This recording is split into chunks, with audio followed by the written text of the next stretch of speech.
बंधुओं, ये उत्तानपाद जानते हो कौन है? हमारा जो मन है ना, ये मन ही उत्तानपाद है। नाम है उत्तानपाद, और ये उत्तानपाद रूपी मन जो है ना, इसी उत्तानपाद की दो पत्नियां, एक का नाम है सुनीति और एक का नाम है सुरुचि। सुनीति सदैव कह रही है सदमार्ग पर जाओ, ये तुम्हारा मार्ग नहीं है, तुम्हारा मार्ग तो भगवत मार्ग है। पवित्र पतिव्रता नारी, सदाचार संपन्न नारी। पर आज जब अनेक राज्यों का भ्रमण करते करते उत्तानपाद एक सौंदर्य संपन्न नारी को देखता है तो उसका मन रूपी मयूर आकर्षित हो जाता है और उस कन्या से कहता है, बोले देख, तुझे देखकर मेरा हृदय प्रसन्न है, मैं तुझसे पाणी ग्रहण संस्कार करना चाहता हूं, मैं तुझसे विवाह करना चाहता हूं। उस नारी ने, उस कन्या ने कहा, महाराज उत्तानपाद, मैं एक ही शर्त पर विवाह करूंगा। क्या शर्त है?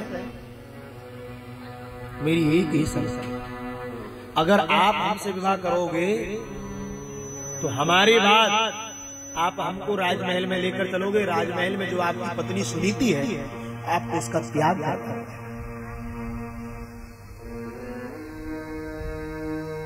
काम में इतना अंधा है कामान कि जो सदमार्ग पर ले जाने वाली पत्नी है, भगवत मार्ग प्रशस्त करने वाली नारी है, आज एक उल्टा नारी के चक्कर में फंसकर वो अपने जीवन को गंवा रहा है। क्यों? क्योंकि चंचल नारी के नैन छिपे नहीं, तुम चाहे लाख घूंघट के पर्दे लगा लो। जिसका मार्ग ही कुमार्ग है वो सदमार्ग नहीं जा सकता। नारी चाहे, नारी भोग्या नहीं है, नारी योग्य है। भारत को छोड़कर दुनिया में नारी को भोग की दृष्टि से देखा जाता है, भारत देश में नारी को भोग की दृष्टि से नहीं देखा जाता। नारी साक्षात जगदम्बा है, नारी पराम्बा है। अरे नारी अपने तपोबल के प्रभाव से भगवान को बैकुंठ छोड़ाकर इस धरा पर प्रकट करती है। ये नारी पर आज उत्तानपाद की दृष्टि क्या है? हाँ हाँ देवी, हम परित्याग कर दें। आज उससे विवाह करके आया और जैसी पहुंचा है और पहुंचते ही सुनीति से कहिए, देख अब यहां तुझे रहने का स्थान नहीं है। और उस समय वो गर्भवती है, गर्भ धारण किए हुए। कहा अब तुझे यहां रहने का कोई स्थान नहीं। कहा भगवान, कहां जाऊंगी मैं एक गर्भवती नारी हूं, कहां मैं जाऊंगी? कहीं भी जाओ, अब इस राजमहल में तुम्हारे लिए कोई स्थान नहीं। उसने कहा कोई बात नहीं, पति की आज्ञा है, ये पति की आज्ञा मेरे लिए भगवान की आज्ञा है, कोई बात नहीं स्वामी। आप कह रहे हैं भैया एकदम शांत बैठ जाओ, ये बार बार आना जाना थोड़ा बंद करना है, मुझे कथा करने में बहुत विक्षेद होता है। जिनको जाना है अभी जल्दी चले जाओ, हमारी कथा आज बिल्कुल 12 बजे तक चलेगी। जिसको जाना है चुपचाप उठकर चले जाना, हल्ला गुल्ला बिल्कुल नहीं करो। क्या कह रहे थे? क्या सुना रहे थे? बोलिए यजमान जी। इसलिए कहता हूं कि आवागमन का चक्र है ना, बहुत खतरनाक है। आके जाता रहा, जाके आता रहा, और यूं चक्कर 84 के खाता रहा। इस आवागमन के उलट फेर में समय हीरा सा हाथों से दबाता रहा। अब विचार कर, संसार का थोड़ा सा आवागमन भगवान की कथा से चित्त भटका रहा है, तो ये जो 84 का आवागमन है, ये क्या परिणाम देगा? क्यों? 24 घंटे में एक बार एक बूंद गिरती है,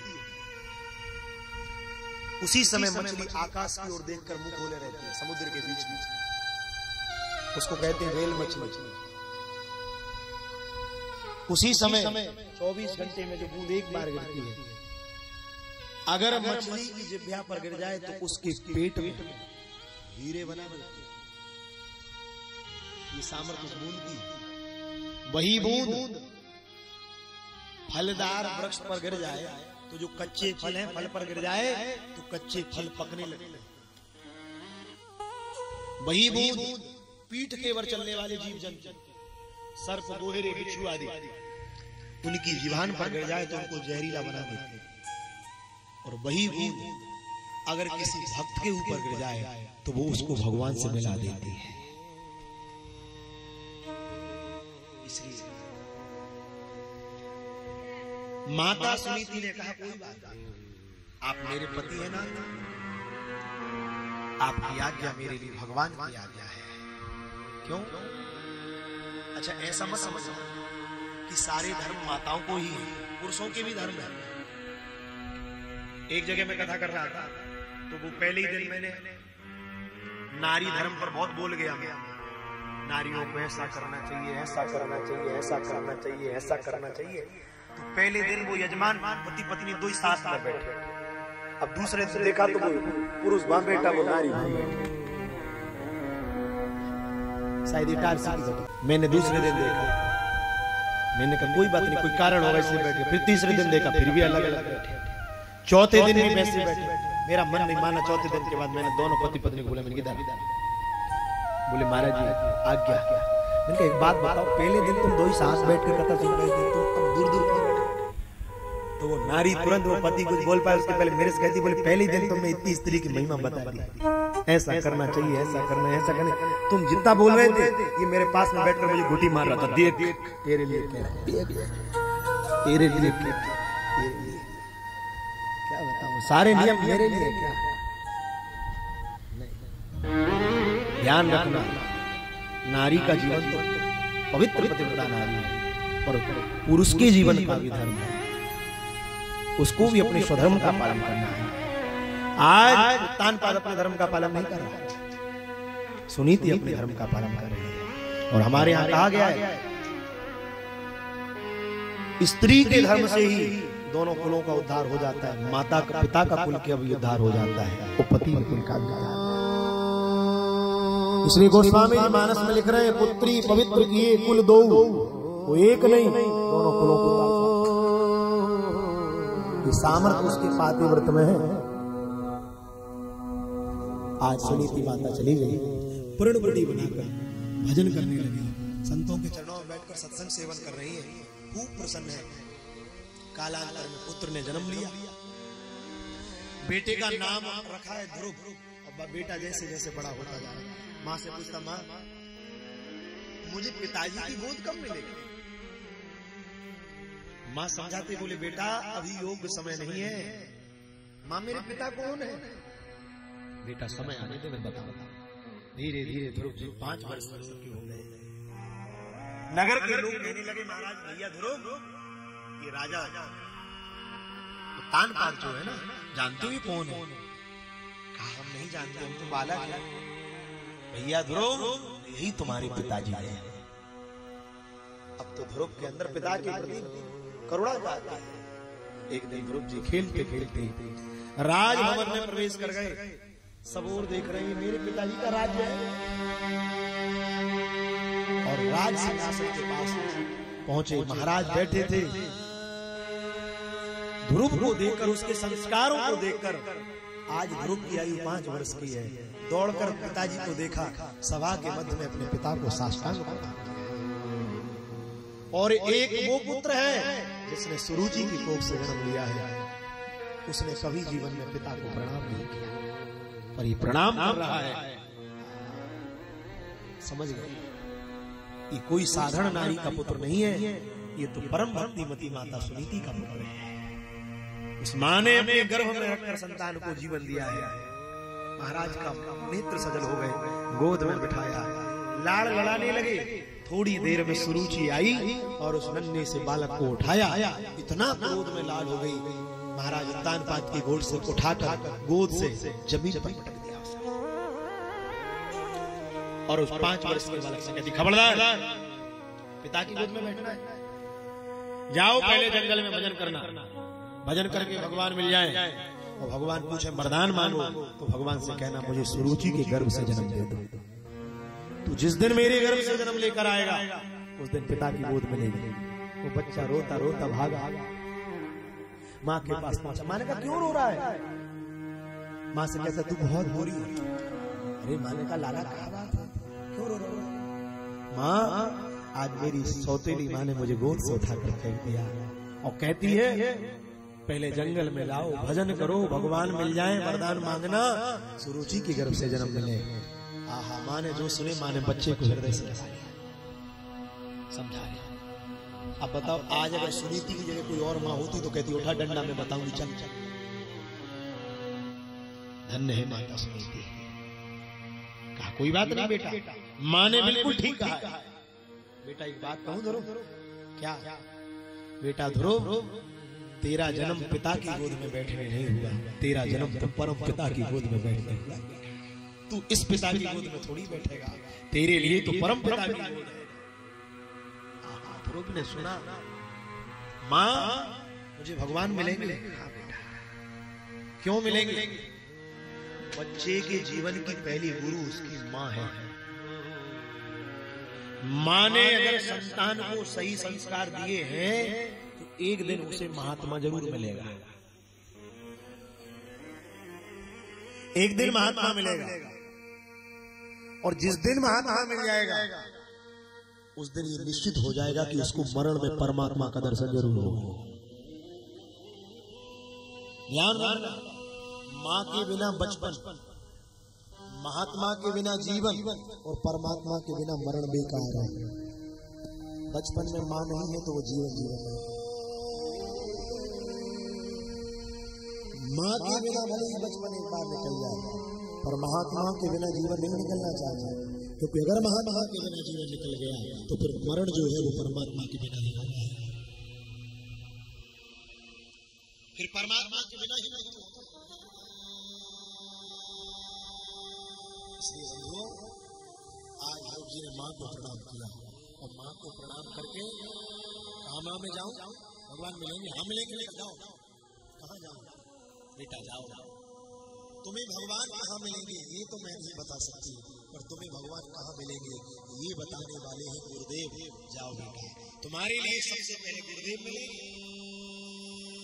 और कौन गुरुदेव मिलेंगे? बेटा तुम्हारे लिए देव ऋषि नारद मिलेंगे और देव ऋषि नारद हमें भगवत उपदेश करेंगे। बेटा वही बताएंगे भगवत प्राप्ति का मार्ग। माँ को प्रणाम किया, माँ ने आशीर्वाद दिया, बेटा मेरी भूख को धन्य कर देना, अब लौट कर आओ, बिना परमात्मा की प्राप्ति करे मुझे मुंह मत दिखा देना। मेरी तपस्या पूर्ण तब होगी जब तुम भगवत प्राप्ति करके लौटो। आज जंगल में जा रहे, घनघोर जंगल है, हिंसक जीव जंतु चारों तरफ देख रहे हैं, भयंकर गर्जनाएं हो रही है, भयंकर आवाजें आ रही है। ऐसा लग रहा है गुरु जी को न जाने कौन सा हिंसक जीव आएगा और मुझे अपना ग्रास बनाकर अपने मुंडन में खींच लेगा। पर कोई चिंता नहीं, जैसे चले जा रहे हैं सामने से वीणा बजाते हुए देव ऋषि नारद जी चले आ रहे हैं। तुरंत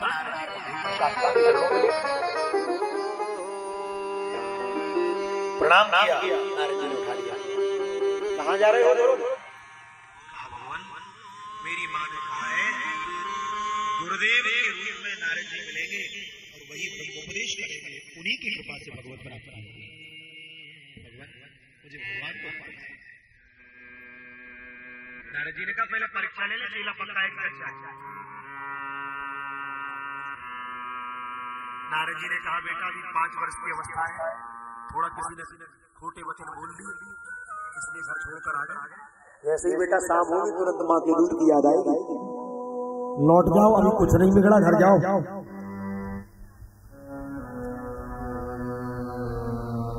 लौट जाओ। जैसे लौटने का कहा नारद जी से ध्रुव जी कहने लगे, बोले गुरुदेव आज मुझे ऐसा लग रहा है आप नारद नहीं है, आप नारद के रूप में कोई बहरूपिया तो नहीं है? नारद जी का क्यों? बोले भगवान देव ऋषि नारद को जीव को भगवान से मिलाते हैं और आप मैं जिस संसार को छोड़कर आया हूं आप मुझे उसी में भेज रहे हैं। उस लौकिक संस्कार में फिर गए। जो जाने लगे नारद जी ने हृदय से लगा लिया, वाह बेटा तेरे जैसा शिष्य पाकर मैं भी धन्य हो गया। केवल गुरु जी ही शिष्य को भगवत प्राप्ति नहीं कराते, कभी कभी शिष्य भी अपने भजन के द्वारा गुरु जी को भगवान से मिला देता है। शास्त्रों में ऐसे कई प्रमाण हैं। गुरुदेव भगवान को भगवत प्राप्ति कराते हैं। इसलिए भैया अब तो नारद जी ने प्रणाम किया और देव ऋषि नारद जी प्रणाम करके जैसे ही जाने लगे कहा गुरुदेव आज्ञा करें। उन्होंने कहा जाओ बेटा, ओम नमो भगवते वासुदेवाय 12 अक्षर मंत्र का जप करो बेटा। यहाँ से थोड़ी दूर कलकल निनादिनी भगवती माता कालिंदी बह रही है, कालिंदी में जाकर डुबकी लगाना बेटा, और कालिंदी में डुबकी लगाकर मधुबन में जाना, और मधुबन में जाकर बेटा फिर भगवान का विधि पूर्वक भजन करना। इसी शरीर से 6 महीने में भगवान मिल जाएगा। बस गुरुजी ने जो कह दिया उस बात को मान। ये बात तो सतयुग की त्रेता द्वापर की हो गई, हमने इस कलयुग में ही प्रमाण देखे। हमारे गिरिराज जी वाले बाबा पंडित श्री गाय प्रसाद जी महाराज जी की जैसा तपोनिष्ठ महापुरुष मिलना दुर्लभ है। ब्रज की सघन कुंजों में साकरी सेवा करते हुए आ रहे थे। उस समय धर्म सम्राट करपात्री जी और उड़िया बाबा का सत्संग चल रहा था बरसाना। तो किसी ने कह दिया उड़िया बाबा का सत्संग चल रहा है। उन्होंने कभी कोई शिष्य नहीं बनाया, वो किसी को गुरु नहीं बनाया। तो उनकी उड़िया बाबा के प्रति इतनी श्रद्धा थी, वो जैसे ही गए तो बाबा को प्रणाम किया, सत्संग सुना। जब कथा विश्राम हो गई तो बाबा को प्रणाम करने गए। कहा बाबा मैंने दीक्षा नहीं ली है, आप मुझे ब्रह्मोपदेश करिए, मैं क्या करूं? उन्होंने कहा कोई बात नहीं, महामंत्र का जप करो। महाराज जी आप आज्ञा करो। तो जैसे नारद जी ने उपदेश किए, ऐसे ही उड़िया बाबा ने परम श्रद्धेय पूज्य पाद प्रातः स्मरणीय पंडित श्री गया प्रसाद जी महाराज, आप गिरिराज जी की परिक्रमा करवे जाएं। जैसी दान गाड़ी से आप आगे बढ़ेंगे, लगभग 1 किलोमीटर की दूरी पर गिरिराज जी की ओर बाबा की समाधि है। आज भी भले ही समाधि ले लें, और हमने कई महापुरुषों से सुना है आज भी बाबा सरकार कई जीवों पर कृपा करते हैं। मेरे अत्यंत आत्मीय परम पूज्य भारतवर्ष के बड़े अच्छे कथाकार पूज्य श्री इंद्रेश जी, वो मुझे एक बार बता रहे थे, बोले सरकार हमारे नाना जी जब हमको भागवत पढ़ाते थे तो हमसे कहते थे महाराज जी हमारी तो कोई इच्छा ही नहीं थी कि हम कथा करें, हम तो ये सोचते थे बढ़िया भगवान ने गला दिया है तो बोले बंबई जाएंगे बढ़िया सिंगर बने। तो हमारे नाना जी ने कहा बेटा ठाकुर जी ने बहुत अच्छा कंठ दिया है, संसार को क्यों रिझा रहे हो, भगवान को रिझा। जब वो भागवत जी पढ़ते थे तो कहते थे हमारे नाना जी कहते थे बेटा हम सप्ताह में एक बार जाते थे, जितने अध्याय पढ़ते थे गया प्रसाद जी की समाधि पर जाकर बाबा की समाधि पर बैठकर उनको सुनाते थे भागवत। कभी कभी हम लोगों को ऐसा लगता है महापुरुषों का जीवन कितना ऐश्वर्य संपन्न है, उन्होंने जीवन में कितनी तपस्या करी है। पहले उस तप बाबा सरकार को उन्होंने महामंत्र का उपदेश किया, हरे कृष्ण कृष्ण कृष्ण हरे हरे, हरे राम राम राम हरे हरे। कहा जाओ पंडित जी महाराज इसका जप करो। और पूज्य पंडित जी ने 6 महीने तक निरंतर उस मंत्र का ऐसा जप किया 6 महीने के प्रभाव में साक्षात श्री कृष्ण और मर्यादा पुरुषोत्तम राम एक जंघा पर राम जी बैठने लगे और एक पर आकर कृष्ण बैठने लगे।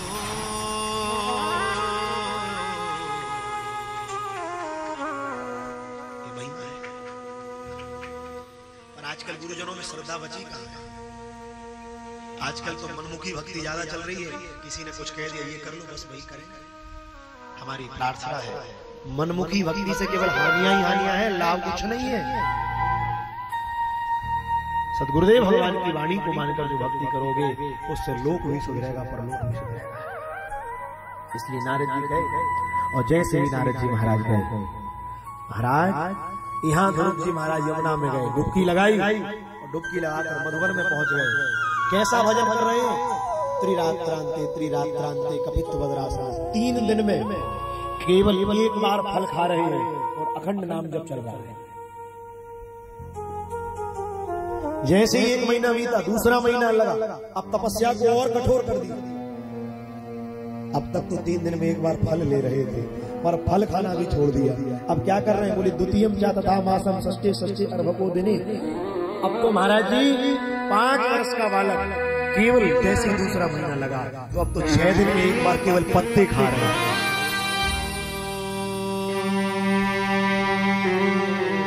और जैसे दूसरा महीना बीता तपस्या और कठोर कर दिया। ऐसी तपस्या कठोर कर दिया। अब क्या कर रहे हैं? अब तो पत्ते खाना भी छोड़ दिए महाराज जी। अब तो नभ में हरि। अब तो 9 दिन में केवल एक बार यमुना जी के जल का पान कर रहे हैं बस। और 9 दिन तक कुछ नहीं, अखंड हरिनाम। और जैसे तीसरा महीना बीता, चौथा महीना लगा, तपस्या और कठोर कर। चतुर्थ मपी वही माशम द्वादशे हरि। अब तो महाराज 4 महीना, चौथा महीना लगा तो क्या कर रहे हैं? अब जल पीना भी छोड़ दिया। 12 दिन में केवल एक बार वायु का भक्षण कर रहे हैं। और 12 जैसे चौथा महीना बीता, 5वां महीना लगा। अब तो ध्रुव जी ने वायु को भी छोड़ दिया।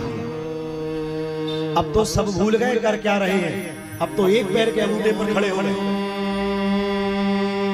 और अखंड नाम चल रहा है। सांस लेना भूल गए। सारे संसार में जीवों की सांस रुक गई। देवता, मनुष्य, किन्नर, मानव, सबकी श्वास, सारे देवता एकत्रित होकर भगवान के पास पहुंचे। भगवान ने कहा क्या बात है? ब्रह्मा जी कहते नाथ आज श्वास नहीं ले पा रहे, क्या कारण है? भगवान ने कहा क्या बताऊं ब्रह्मा जी, आज तक बड़े बड़े बूढ़ों को भजन करते देखा है, आज मेरा नन्हा सा बालक ऐसा भजन कर रहा है, ऐसा भजन कर रहा है, भजन करते करते श्वास लेना भी भूल चुका। ब्रह्मा जी कहते थोड़ा जल्दी जाओ, आप नहीं गए तो हमारी सीताराम हो ही जाएगी, आज हम बचेंगे नहीं। भगवान ने कहा चिंता मत करो, सच बताएं तो आज हम दर्शन देने नहीं जा रहे। बोले क्यों?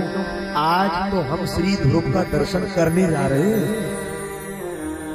देवता जय जयकार कर रहे हैं, ध्रुव धन्य है, बड़े बड़े योगी जिनका ध्यान नहीं कर पाते, आज तुम्हें भगवान दर्शन देने जा रहे, देने नहीं करने जा रहे।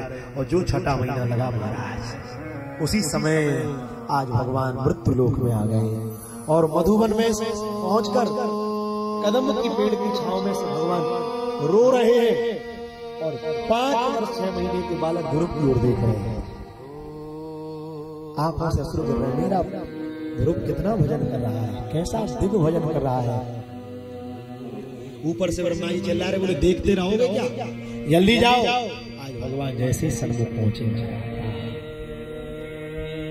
भगवान ध्रुव से कहते बेटा ध्रुव नेत्र खोलो। ध्रुव जी नेत्र नहीं खोल रहे, क्योंकि जो भगवान बाहर खड़े हैं वो हृदय में बैठे हैं। समझ गए?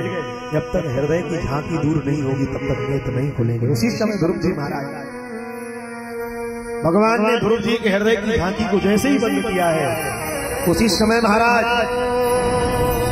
ध्रुव जी महाराज धीरे धीरे कमल के जैसे नेत्र खोलने लगे। 10 दिशाओं के दिक्पाल सावधान, नर नाग किन्नर सब सावधान है। गंधर्व बजाने लगे, किन्नर नृत्य करने लगे, देवता पुष्पों की वृष्टि कर रहे हैं।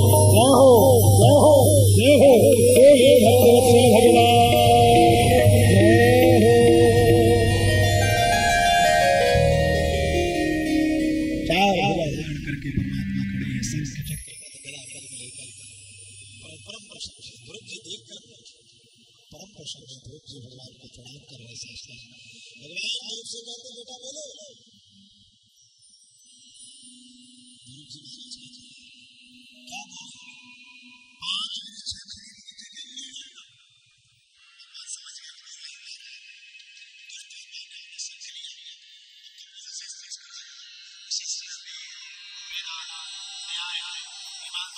धर्मशास्त्र सब कंठ में प्रकट हो। और उसी समय ध्रुव जी भगवान से कहते हैं प्रभु मूकम करोति वाचालम पंगुम लंघयते गिरिं यत् कृपातमहं वन्दे परमानंद माधव। हे मेरे प्रभु, आप अगर कृपा कर दो तो गूंगा भी बोलने लगता है, आप कृपा कर दो तो लंगड़ा पर्वतों को लांग जाता है। संसार में कोई कृपा करे ना करे, केवल आप कृपा करें। भगवान ने कहा ध्रुव मांगो, क्या मांगते? ध्रुव ने कहा कुछ नहीं मांगो, जिसे आप मिल जाओ उसको क्या चाहिए? भगवान ने कहा नहीं मांगो, कहा कुछ नहीं चाहिए। अब भगवान बार बार कह रहे मांगो मांगो मांगो। ध्रुव जी ने कहा देखो बार बार मांगने क्यों कह रहे हैं? अच्छा एक बात बताओ प्रभु। बोले क्या? आप हमें अपना कौन मानते हैं? भगवान ने कहा बेटा। तो ध्रुव जी ने पूछा अच्छा एक बात बताओ, पिता की संपत्ति पर अधिकार किसका होता है?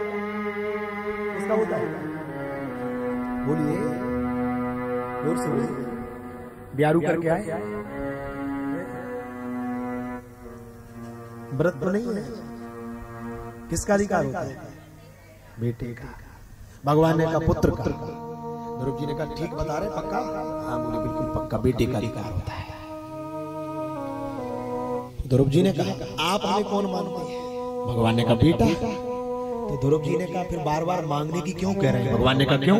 बोले तुम्हारी बात ही है तो सब हमारा ही होगी। भगवान की आंखों से अश्रु गिरने लगे।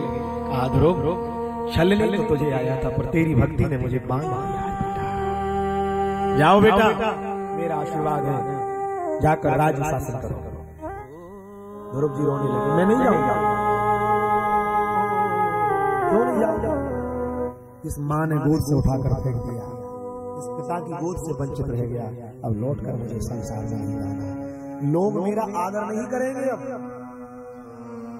भगवान ने कहा बेटा ध्रुव, जा पर कृपा राम की हुई, ता पर कृपा करे सबको। बेटा जिस पर मैं रीझ जाता हूँ उस पर संसार अपने आप रीझ जाता है। जो धक्के देकर निकाल रहे थे बेटा वो तुम्हारी आरती उतारने खड़े हैं, जल्दी जाओ। ध्रुव जी गए तो जिस सौतेली माँ ने गोद से फेंक दिया था वो आरती सजाकर आरती उतार रही है। ध्रुव जी रो रहे, दंड है संसार, इस पिता की गोद नहीं मिली, वो पिता गले से लगा रहा है, तूने आज पूरे कुल का उद्धार कर दिया बेटा। ध्रुव जी किसी से वार्ता नहीं। आज ध्रुव जी कहीं जा रहे हैं, सौतेली माँ का सम्मान नहीं लिया, पिता का सम्मान नहीं लिया, परिवार का सम्मान नहीं लिया। आज ध्रुव जी खोज कर रहे हैं उस माँ की जिस माँ ने जन्म दिया है, उसकी तपस्या है जो आज उन्हें भगवत प्राप्त कर। माँ को बार बार प्रणाम किया, माँ ने हृदय से लगा लिया। माँ कहती बेटा ध्रुव तूने आज मेरी कोख दंड कर दी। क्यों? जननी जने तू भक्त जन के दाता के सूर, या से अच्छी बांझ भली तू क्यों गवावे? जन्म दे तो किसी भक्त को देना, धन्य हो गया। इसलिए ना घर वाले दे तो ले लो, और ना दे तो चुपचाप रहो, मौन रहो। जिसको घर के नहीं देते तो उसके लिए भगवान देता है साहब, प्रतीक्षा करो कुछ देर।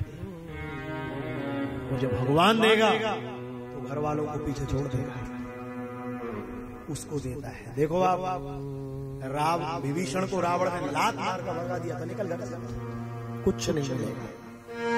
मेरे पिता का राज है, कुछ नहीं। इतनी बड़ी सोने की लंका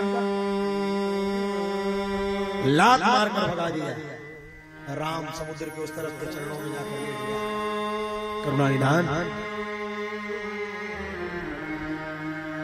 करुणा निधान क्यों कहा? ये भगवान राम का सबसे गुप्त नाम था। कोई राम भगवान को कहता था रामभद्र, कोई कहता था राघव, कोई कहता था लल्ला, पर सीता जी राम जी से कहती थी करुणा निधान।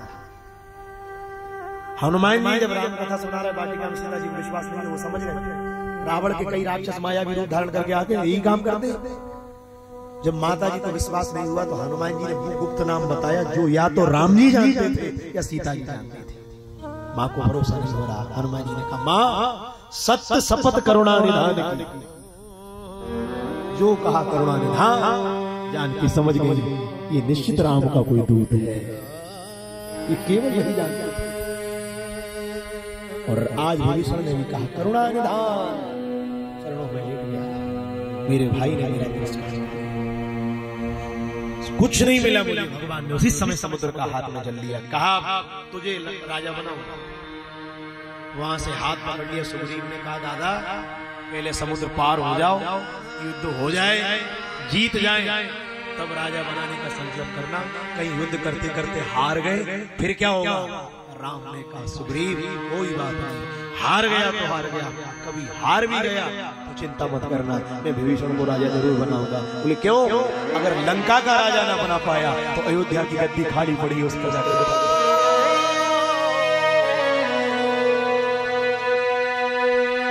इसलिए राम बढ़ाए ते बड़े, बल से बड़ा ना कोई, दल बल से रावण बड़ा, बल में दीना कोई। ध्रुव को मां ने नहीं दिया पर परमात्मा ने तो दिया उसको। ध्रुव जी महाराज ने 33,000 वर्ष तक राज करके सुख पाया और अंत में भगवान के परम पद को प्राप्त करके आज तक ध्रुव तारा बन के आकाश में चमक रहा है। भगवान कहते हैं भक्ति का सिद्धांत युगों युगों तक चमकता है। भगवान की भक्ति युगों युगों तक प्रकाशित करती है। इसलिए